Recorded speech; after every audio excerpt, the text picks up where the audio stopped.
I just watched a TikTok video that blew my mind. She essentially said that all of her life she had been working in a very chaotic environment, and if it wasn't chaotic by nature, sure as hell made it chaotic by saying yes to everyone and everything around her.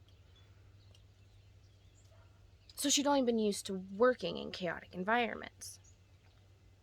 As soon as she cultivated a life of peace, she didn't know how to move forward. She didn't know how to function. And that hit me really, really hard. Right now in particular, because I'm going through very much the same thing. I've always been in very chaotic or very toxic environments. Friendships, relationships, situations at home with my family. Thank God I've been blessed enough to not go through anything physical, but that doesn't mean that the emotional wasn't there. And I'll be the first one to admit, at least half the time, I had half the blame to every toxic situation that went down. I chose to stay in it. I chose to rebuttal. I chose to argue. I chose to continue on in that relationship. I chose to not change my behavior, whatever the case may be. I was as much at fault as the next person. I'm not saying I wasn't in any way, shape, or form, which is another epiphany that we'll talk about, I'm sure, later.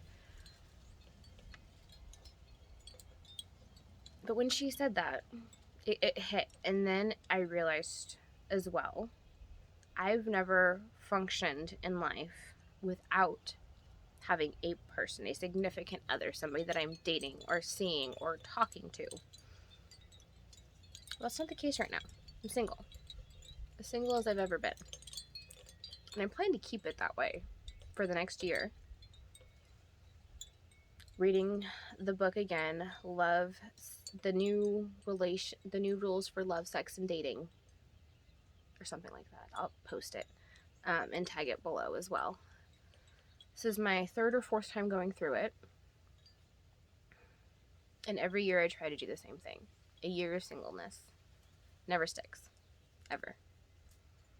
Or it hasn't. Changing the mindset. It hasn't stuck thus far. But now I'm in a completely different space. I control every aspect of my environment. It wasn't the case before. I was always living with somebody, whether it be my mom or whoever I was in a relationship with. Now I'm on my own. Just me and my daughter. And I have full control over everything, for better or for worse.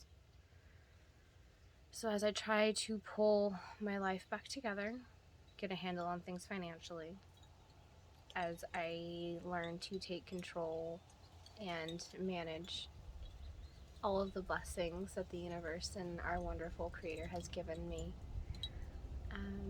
and given me stewardship of, I have not done a very good job at preparing myself and taking care of all of these things.